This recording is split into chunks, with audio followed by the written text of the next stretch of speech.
Look, I'm tired of $70 games that feel like $30 demos with a season pass attached. So today, I'm covering 15 PS5 games that actually respect your wallet. Complete experiences with no microtransaction garbage, no cut content, just pure gaming. These are the titles that remind me why I fell in love with this hobby in the first place. Let's get into it. Look, I know what you're thinking. Isn't this the game where you're just a delivery guy? And yeah, you're basically a post-apocalypse Amazon worker, but hear me out. Hideo Kojima made something that shouldn't work but absolutely does. You're carrying packages across America after it basically ended. And somehow that's more exciting than half the shooters out there.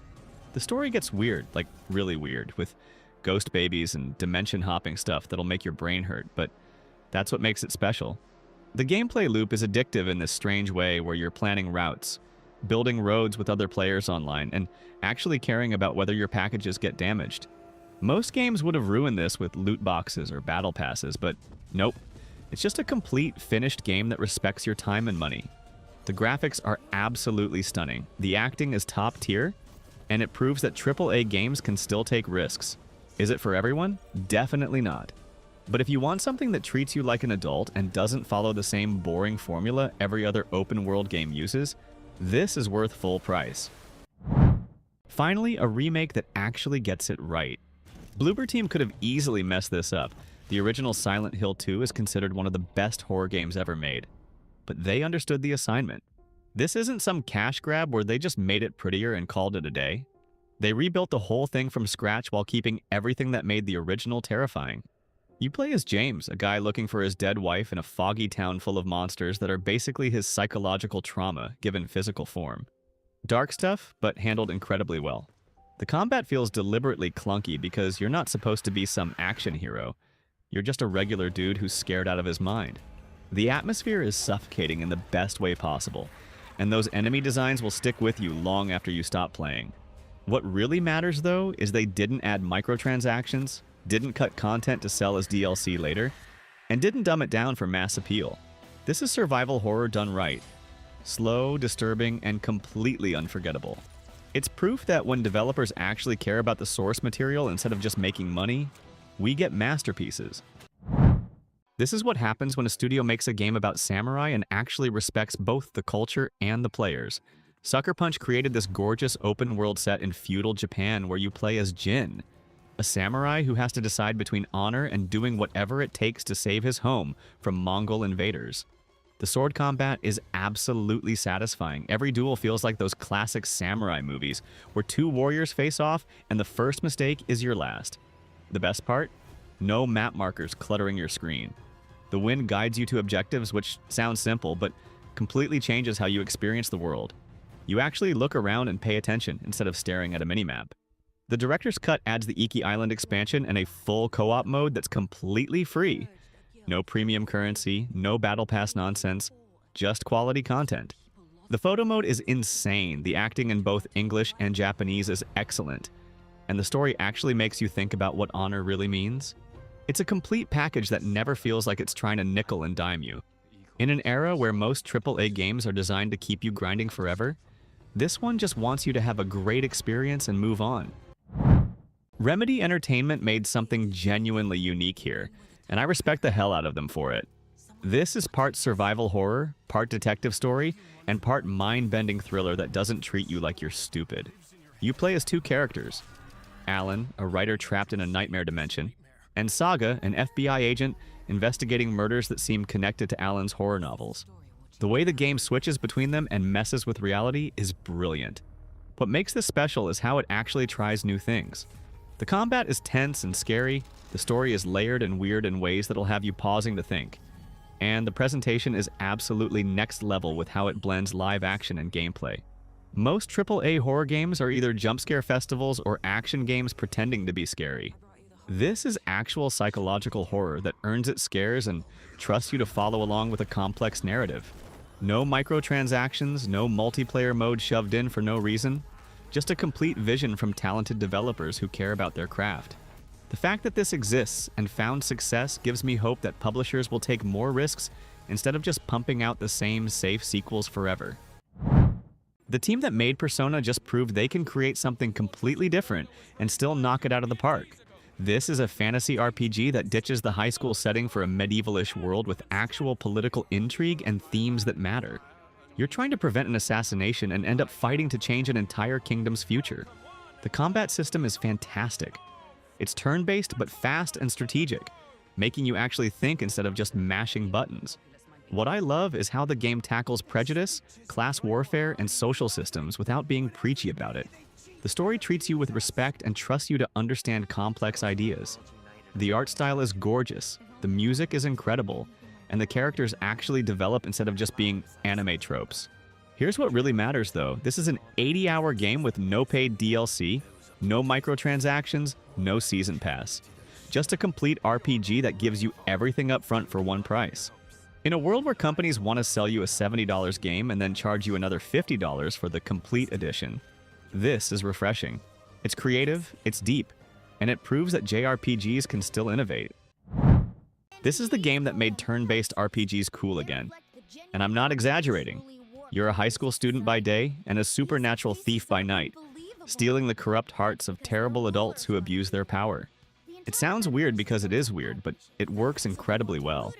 The style is off the charts. Every menu, every battle transition, every piece of UI looks like it was designed by someone who actually cares about presentation.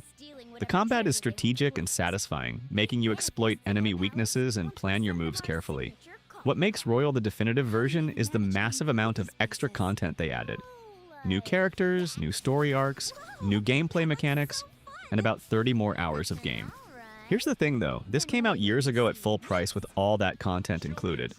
No battle pass, no microtransactions, no premium edition where they lock away the good stuff.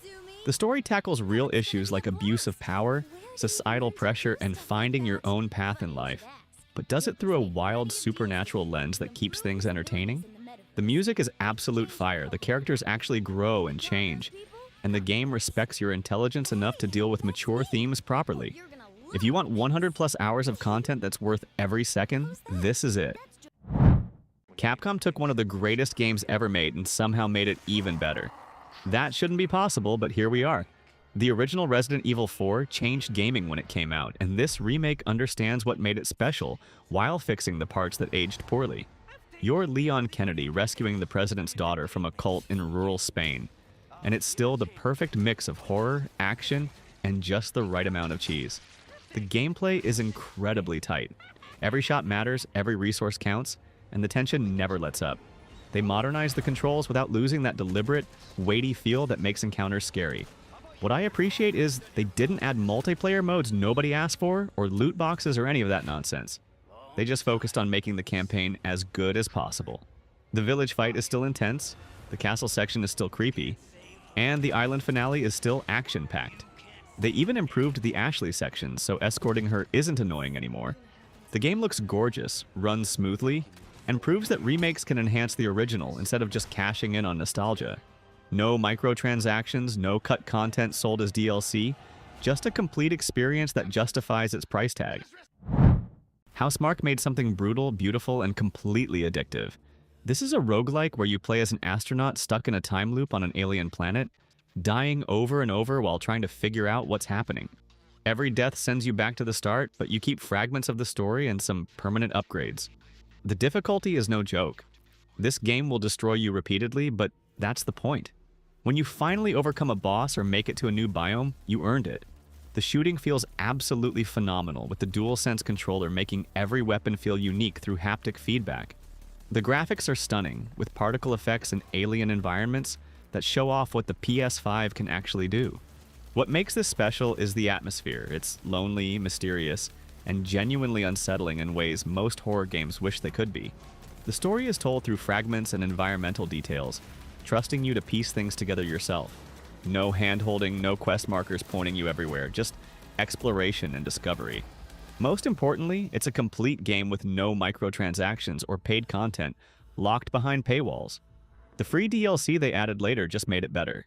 It's tough, it's weird, and it's absolutely worth experiencing if you want something that challenges you. Square Enix is remaking Final Fantasy VII as a trilogy, and this middle chapter is genuinely incredible. If you played Remake, you know they're not just retelling the original story. They're expanding it, changing it, and making bold choices that'll surprise even veterans. Rebirth takes you out of Midgar into the wider world, and it's massive. The combat system is fast, flashy, and strategic, mixing real-time action with tactical decision-making that keeps fights exciting. Each character plays completely differently, so switching between them never gets old. The open areas are huge and actually fun to explore, filled with activities that don't feel like pointless busy work. What really stands out is how much content you get. This is easily 80 hours of gameplay with side quests that actually matter and develop characters properly. The story takes risks, the graphics are jaw-dropping, and the music remixes the classic tracks beautifully. Yeah, it's only part of the full story, but what's here is substantial enough to justify full price. No pay-to-win mechanics, no microtransaction nonsense, just a massive RPG that respects your investment. The relationship development between characters feels earned, the emotional moments hit hard, and the gameplay stays fresh throughout. If you want a modern JRPG that understands scope and quality matter more than endless grinding, this delivers. Bluepoint Games remade the game that started the entire Souls-like genre, and they absolutely nailed it. This is a brutally difficult action RPG where you fight through a cursed kingdom, dying constantly while slowly getting better at reading enemy patterns and managing your resources. The original came out on PS3 and was rough around the edges, but this remake is gorgeous while keeping everything that made it special. Every environment looks incredible, from the creepy Tower of Latria to the hellish Valley of Defilement. The combat is deliberate and punishing. Button mashing gets you killed, but learning enemy behaviors and timing your moves perfectly feels amazing. What I respect is they didn't dumb it down or add easy modes just to appeal to everyone. This game knows what it is and doesn't apologize for it. The online integration is subtle but clever, with messages from other players helping you avoid traps and bloodstains, showing you where others died. No microtransactions, no battle pass, no premium currency, just a complete game that challenges you to get better. The boss fights are memorable, the world design is interconnected and clever, and beating a tough section gives you that rush that most modern games have lost. It's not for everyone, but if you want something that treats you like you're capable of overcoming difficulty instead of hand-holding you through everything, this is worth every penny. Insomniac Games proves superhero games don't have to be mindless button mashers. You play as both Peter Parker and Miles Morales, switching between them as they deal with multiple villains tearing New York apart. The web swinging still feels incredible. That sense of speed and momentum as you fly through the city never gets old. The combat is smooth and satisfying, letting you chain together crazy combos while using different gadgets and abilities. What makes this worth full price is the sheer amount of quality content packed in. The main story is around 20 hours, but it's filled with great moments, character development, and actual stakes that matter. They added the Venom symbiote storyline and nailed it. Playing as Symbiote, Spider-Man feels powerful and dangerous in ways that change the gameplay. The side missions aren't just filler either. They develop characters and add to the world instead of wasting your time. My only real complaint is some of the open world activities feel a bit repetitive, but honestly, that's minor compared to everything else they got right. No loot boxes, no pay-to-win garbage, no battle pass nonsense. Just a complete superhero experience with 2 full campaigns, tons of unlockable suits, and post-game content that's actually worth playing.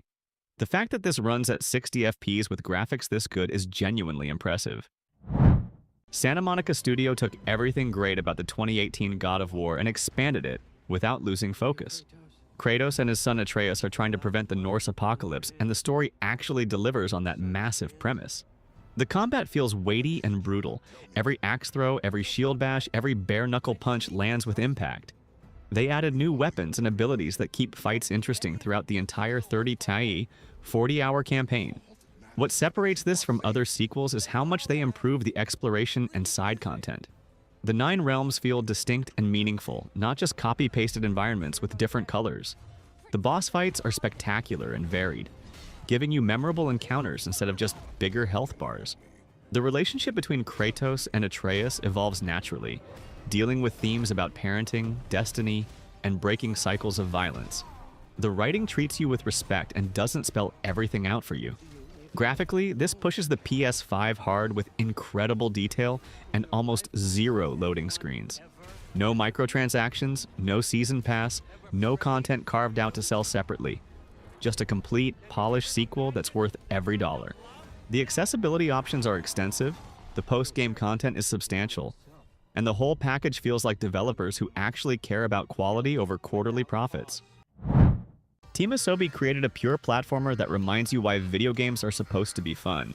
You're a little robot rescuing your crew across multiple planets, and it's just joyful from start to finish. The level design is creative and clever, constantly introducing new mechanics and ideas without ever feeling repetitive or gimmicky. Every world uses the DualSense controller in ways that actually enhance gameplay. You feel raindrops, sense different surfaces, and the adaptive triggers add satisfying feedback to every action. What makes this special is how it celebrates PlayStation's history without being obnoxious about it. You'll find references to classic games everywhere, but they're integrated naturally into creative platforming challenges. The difficulty curve is perfect, accessible enough for younger players, but with optional challenges that'll test even experienced gamers. Each level is packed with secrets and collectibles that are actually fun to hunt down instead of feeling like chores. The graphics are colorful and sharp, the music is catchy, and the whole thing just radiates creativity and polish. This is a complete game with tons of content for one price. No DLC, no microtransactions, no nonsense. In an industry obsessed with dark, gritty, serious games, Astrobot proves that charm and imagination still matter. It's proof that platformers aren't dead, they just need developers who understand what made them great in the first place.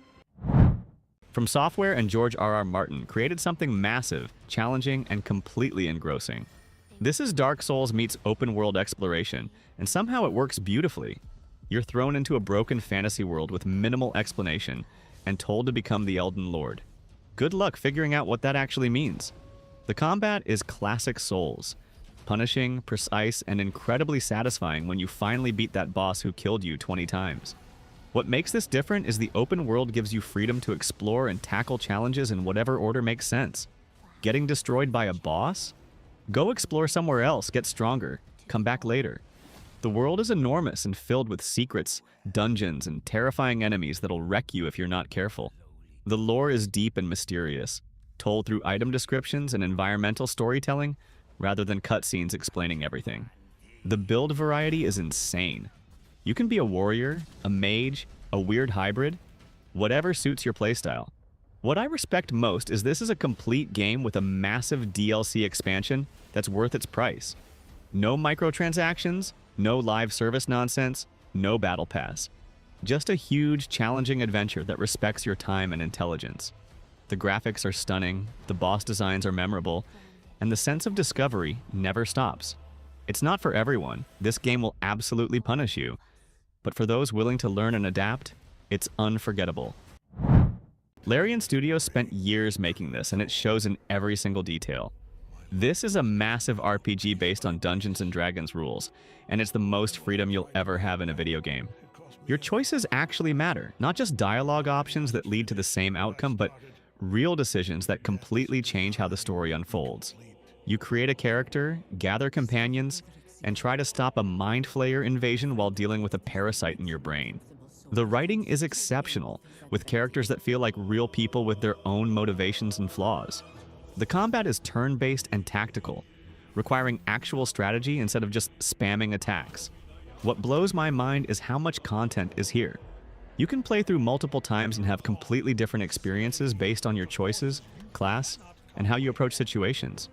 The voice acting is top tier, the cinematics are gorgeous, and the amount of reactivity to player choices is unprecedented.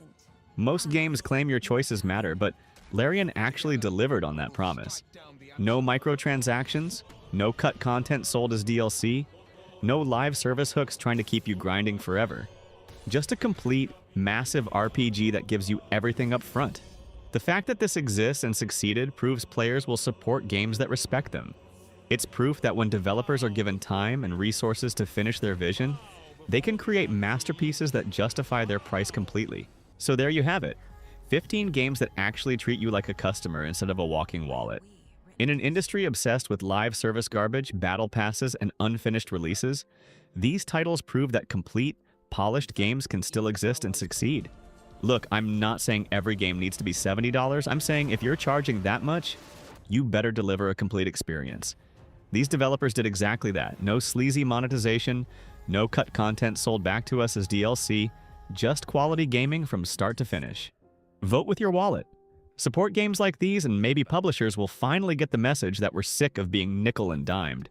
If you found this helpful, hit that like button and subscribe for more honest gaming takes without the corporate BS. And drop a comment letting me know which of these you've played or which one you're grabbing next. Now, if you'll excuse me, I've got about 200 hours of Baldur's Gate 3 calling my name. See you in the next one. See you in the next